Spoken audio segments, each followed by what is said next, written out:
How do we sales and market? So Google is probably our #1 paid acquisition.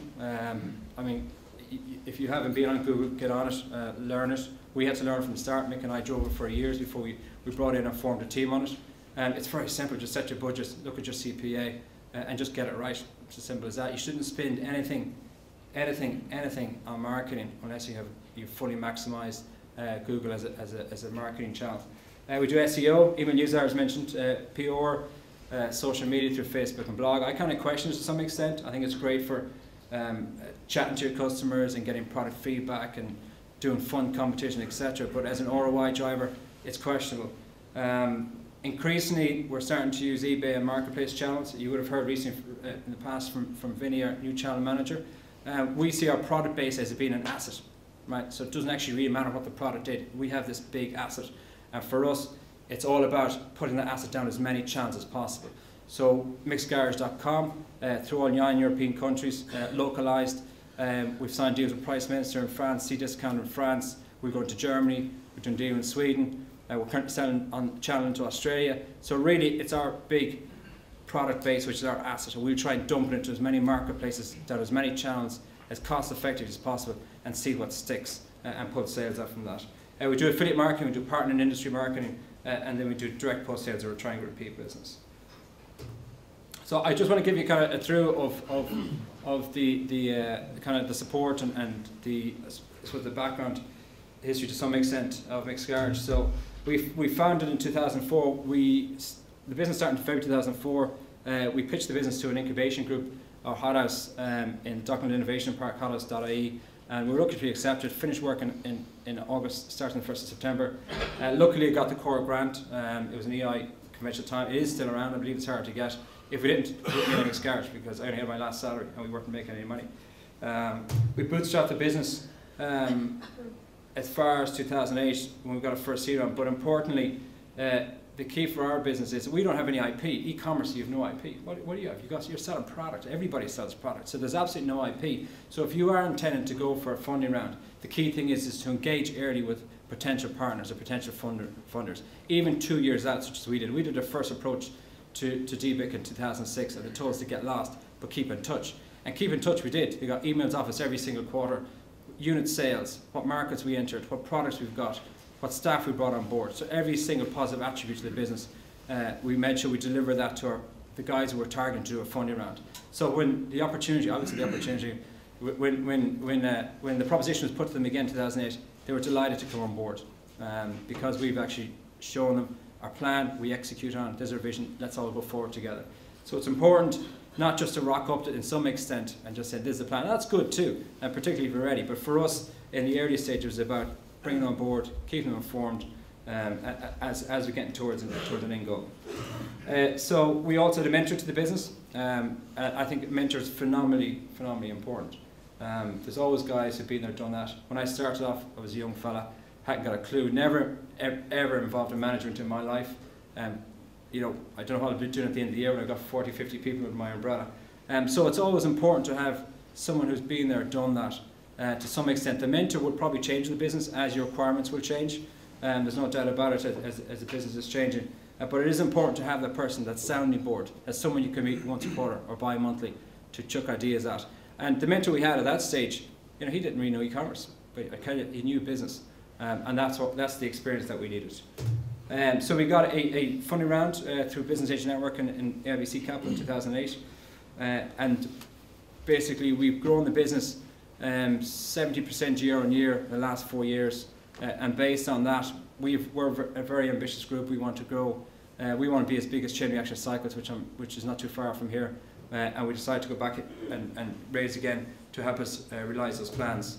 Importantly, actually, and just as today I think is very important, you never stop learning. I never stopped learning.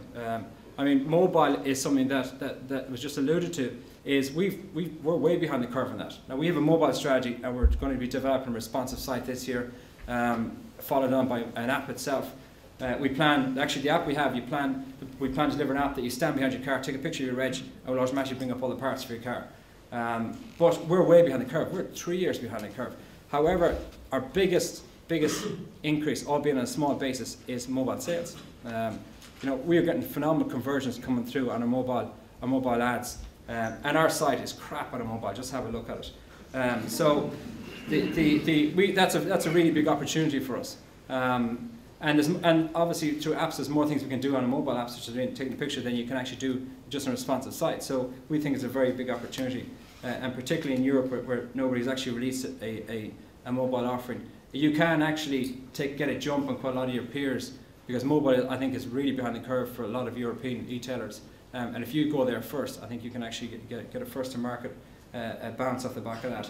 But I've never turned down any training programs offered to me, because I don't know much, and I'm constantly learning. So I think, and particularly days like today, I think it's always good to go and chat, and more importantly, network, forge relationships. And because someone sitting beside you probably knows more about logistics than you do, or knows more about payments, or fraud, or marketing, and it's always good to continue to touch base on that. Kind of one big tip I'd say is capture a mentor if you can get them, and particularly in e-commerce, there's so many different variations to it. You might want someone to come and help you with marketing for 6 months. That's fine. Move on after that. Someone to help you within distribution and fulfillment in there. Move on after that. But you should always don't try and reinvent the wheel yourself, because someone out there has come up against the same issues you have. Well, why make the same mistakes? Just go and ask somebody. I suppose to finish, just my e-commerce tips. There's nothing new in e-commerce. There's absolutely nothing new in e-commerce. Most websites are the same. Have a look at John Lewis. Have a look at ASOS. You picture your image to right, video, all your details, etc. And that's by design. I mean, you don't want to scare away your customer because they're familiar with shopping on large sites. Why try and put the image onto the bottom right? There's nothing really new in e-commerce. And if you try and do something new or funky, your conversion rate will fall off. That's typically the case. Ensure IT expertise. You know, we see ourselves as a sales and technology business. That's what we are. Our most of our expansion, staff-wise, over the last 4 weeks has been web developers. It's very difficult to run and maintain a website. We probably got 2 or 3 backward iterations to the site every single day. And it's very difficult to maintain a site without actually having IT expertise in-house. So if you're starting, or if you're down the path, go and snag yourself some IT development. We've never outsourced it. I don't think it's not something you can credibly do, to be frank. And particularly the changes that you want and you require, you need to get them on the block fast. You need to be agile, and it's very difficult to do if you don't have the skills in-house. Start trading. MVP is minimum viable product. Have a look at archive.org at the first revisions of our site. Oh God, I cringe when I see it. It's unbelievable. But you know what? We were selling. Here's the thing: we were selling. You know, e-commerce is kind of a unique position whereby you don't need an awful lot. You can actually just put a product on the site, set your budget at $5 to $10 a day on Google AdWords, and you're selling. You know, it's not a biotech. You're not a capital-intensive business. You just need access to a product at a good price, and and deliver that to a customer. As simple as that. So, minimal viable product. If you're thinking about selling or starting up, just go and do it. Don't wait until your site has got reviews or fancy search functionality or all the bits and bobs, or I need a full product suite. You don't. You need one product. You get a pretty crap site, and just get up and get doing it and get learning. Google AdWords. Mick and I are not from a marketing background, but we actually had responsibility for the marketing of our business until we brought our first marketer on in 2011. And by the time we did, we were experts in Google AdWords. Literally, Google Ads has moved on. But Google AdWords is very, very, just get under it. I mean, you can get Google AdWords exam for $50. There's countless sites across the web that will actually give you tips and tricks and how to do it and how to work it. Again, I'm against outsourcing it, particularly because for our business, for automotive, if we outsource it, there's 10 different terms for clutch kits, for brake pads, engine temperature sensor, for roof rack. Do you think an outsourced firm is really going to have that industry expertise in-house to deliver the keywords to pull the audience in that we require? Absolutely not. You guys know your products better than anybody else, and you guys know what keywords will work for you. I'm a big fan of I think you have to learn that yourself, and even if you do outsource it, you have to know if you're getting good bang for your buck. So I would say get in and become an expert on it, which you can pretty quickly. Customer focus, it's all about the customer. So our customers contact us to online chat. We were one of the first Irish companies to introduce it back in 2004. It's pretty ubiquitous now, but it's a phenomenal sales conversion tool. If you don't have it, get it. It's very easy. It's 10, 15 bucks a month. And on the site itself, refine, iterate, add. We certainly do. You know, a site is such a fluid, dynamic thing. We probably change actually the whole site look and design probably once every year and a half, 2 years to adhere to international standards. But there's always something happening on your website. So continue to find, continue to iterate, continue to add if you have the resources to do so. I would say to you as well, don't chase the funding tail, because as e-commerce, you're kind of in a really good position that you can actually get sales on day one. Simple as that.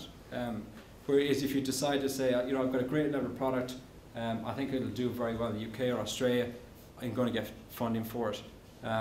You know, most people look at you kind of, look, just go and sell it, because you can. It's as easy as that. And then set and celebrate achievable milestones. I mean, we certainly did. I'm not joking about that first order. We were really good out in the back of it. And we also had, when we had 1 order a week, 1 order a day, 10 hours a day, 1,000 hours a month.